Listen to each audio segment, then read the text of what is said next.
Welcome to Cracking Conflict, a 15-episode series on the Fearlessly Human podcast. I'm Kavita Khanna, a leadership and culture strategist, coming to you from Aotearoa, New Zealand. And I'm Dr. Vicki Dalton, a clinical and forensic psychologist tuning in from Indianapolis in the US of A. All right, welcome back, everybody. We are on episode 14. This one is the inner critic in conflict.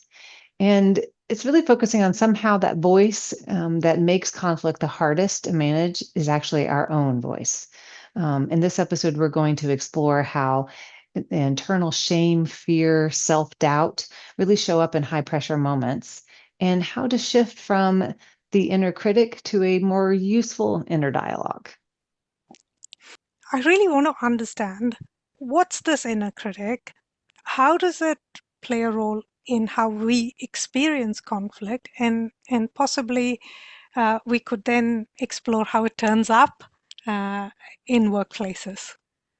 Okay, I like that. I sort of think of this as like this like running commentary, this inner dialogue. And some people are more aware of it than others, but most of us become the most aware of it when that inner track is more like judgment. And it's your own voice, it's your own memory, it's your own history. And that means it has an enormous amount of power to influence you and how you interact and what you think about and problem solve.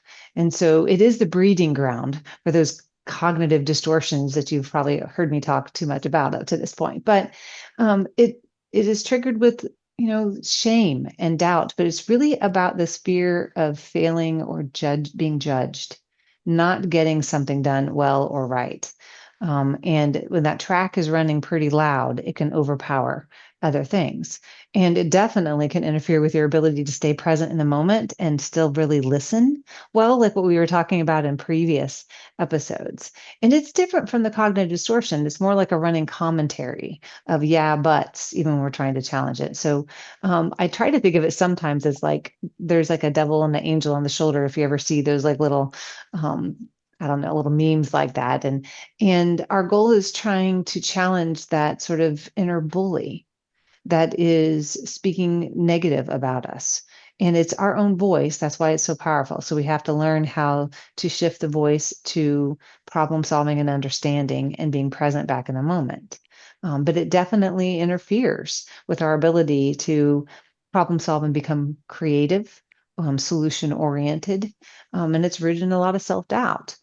Um, I'm curious about Coffee Tide, if you see this sort of play out in the workspace, maybe with teams or in meetings or leadership management. What are your thoughts on that? Um, One of the things I was thinking about with this inner track is that it kind of influences how you present yourself Mm. in the workplace, right? And particularly um, in terms of how you hold your ideas and how you are open to listening to others, because whether you perceive the other's points of view as threat or as a criticism of yourself. So it's an amplified, uh, the inner critic's already there, and then there's amplification of the inner critic from the outside. So let me break this down in two ways. One is, let's say, when you're functioning in a team.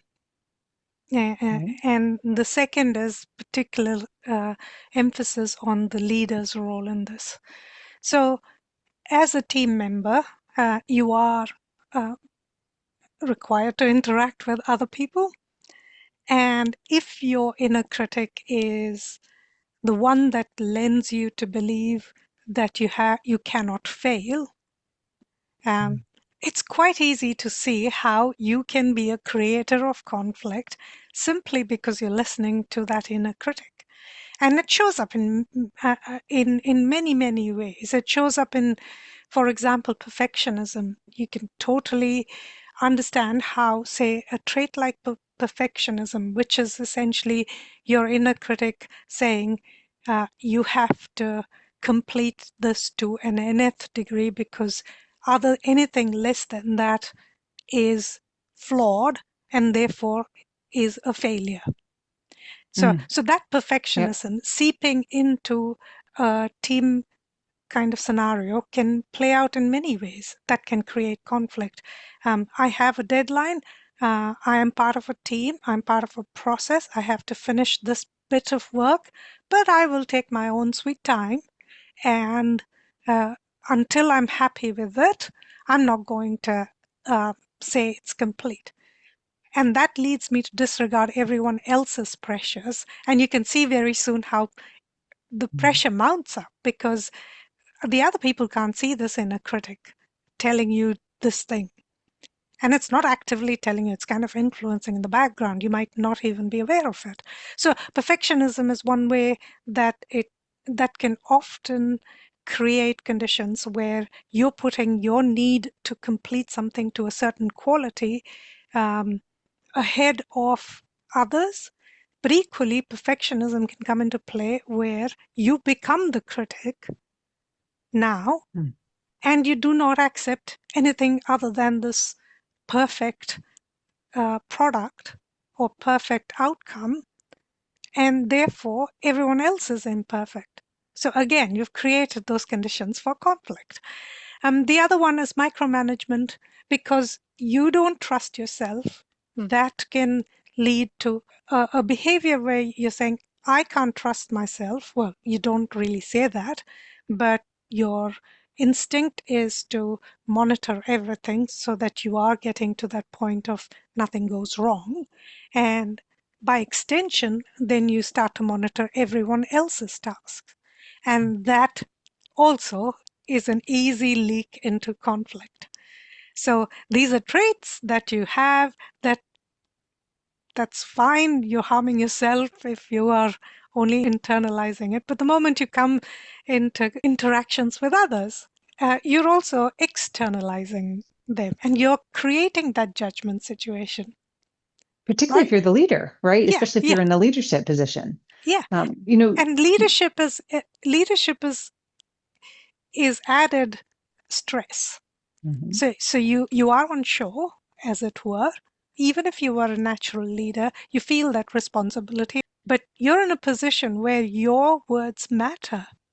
And so if you are a perfectionist or if you are a micromanager, you have the authority of a leader, then you're creating conditions where when conflict emerges, you're totally disregarding the information you're getting and you are bringing this judge to the front and then making it worse. Okay. That's how I kind of look at this. I That think, inner and critic doesn't just yeah, infect you, it infects everyone else. exactly. Exactly. It can influence the sort of the culture of the meeting, of the moment. It can inspire their own, particularly if you're, directing it out. And it kind of leads me naturally into the thought about mistakes are going to happen, right? Perfectionism, despite best efforts, is rarely achieved. And if we as a leader expect perfectionism among our team, like that's going to stifle all sorts of other pieces, right? And so it's not just the inner critic, but actually being able to express, I feel like I made a mistake. Or earlier when we were talking about your ideas and you're on a team, but if your ideas aren't taken or aren't as valued, it could really inspire that internal critic. But remembering it's not really yours to own, even as a leader, if you're the leader of a team. And so to me, it kind of comes back to this whole idea of bringing in the culture too.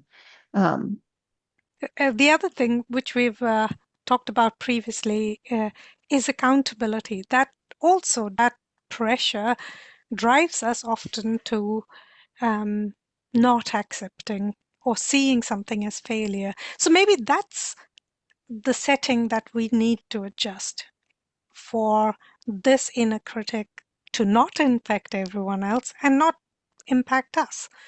Maybe, and I know I'm being idealistic, but I can tell you I have done this before with my teams. I've said, I require you to make at least 3 mistakes in the next month. And then we've shared those mistakes, and it's really helped teams that I've led to feel safe, and kind of suspend that judgment. Does that make I like sense? this. I like this because what I'm thinking earlier, we've talked about how we need to normalize that conflict is going to happen. And so not to be afraid of it and let's lean into it and figure it out so that we can get to the problem solving. What you're talking about is normalizing errors, mistakes, Yes. are going to happen and attempting to normalize it and normalizing admitting it, owning it, that accountability piece. And so it's important that you set the stage for the culture to do so. And then how does that get managed? I have often coached a lot of folks through how to have the meeting with their boss or their team or their partner about a mistake they've made. There is deep rooted fear, that critic, that sense of impending judgment. So normalizing error is going to be made. Let's learn from them because if we Mm. can talk about them, we can learn from them. We can see how they happen and figure out how to fix them and look at it more as a team than this individual. Mm. Um, I like And I so, like that. I like that. I want to see if I yeah, can incorporate that in more. yeah, yeah, because we make mistakes, and somehow, instead of becoming learning moments, they become this thing to defend or this thing to hide. And so I really do wonder, maybe that is the circuit breaker to this self-blame and self-doubt, is to normalize um, errors, normalize making mistakes because we're human. Me, I feel like presenting a culture where we talk about, I want us to review our mistakes. I want us to own our mistakes because that's how we grow. That's how we learn. That's how we interrupt the errors. I mean, how often have people gotten into trouble because they didn't come forward with something and then when it could be fixed and instead we're unpacking lots of other Y- stuff. Yeah, I kind of I agree with you, but my experience has been speaking about that in a way that it is acceptable still doesn't quell the inner critic. Whereas you can shift the inner critic by giving them a target, by saying, make three mistakes. And like you said before, make three mistakes and share them, um, might lead us to those micro behaviors where then we get used to making mistakes and sharing them. And then we do need to say it's not just that you make mistakes, errors are fine, but you make mistakes, you learn, and then you share those Share. lessons, and then Yep. perhaps don't repeat them. Or maybe you can see them coming, Yeah. sooner. You think about this when our inner critic leaks out and we start talking to our colleagues, our friends, our partners, or our therapist about I'm an awful person. We help them separate out you made a mistake from you as a person, right? An error doesn't make you, a completely broken person. I Um, but love the, that. but the inner critic tells us that. And so, but when we're talking to our colleagues, we're talking to friends, we hear it and we challenge it. And we don't usually have to work very hard. I I think about a conversation once I had with a father and a son, and his son was on the soccer field and accidentally at the end of the game, it was a tied game, and accidentally kicked the goal into the wrong goal. Oh dear. It just bounced off his foot and scored the other team's goal, and then the game was over. And his dad was riding home with him.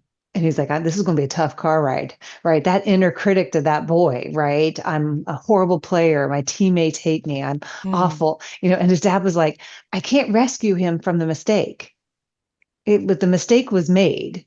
It wasn't intentional. We can talk about all those other pieces.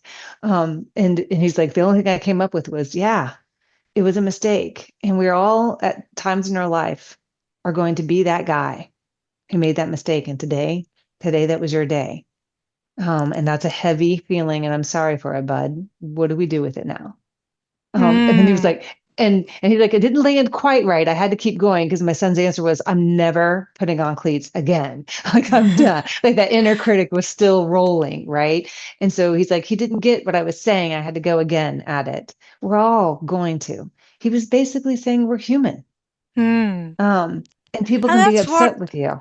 They and can be that's upset what, with you, but not hate you. and that's what being fearlessly human is about. It's about saying that inner critic doesn't get the final word. We have now nearly come to the end of our series. In the next episode is to wrap this series with what it means to be truly conflict fluent, and what does practicing that look like, because the more you practice, the more you get better.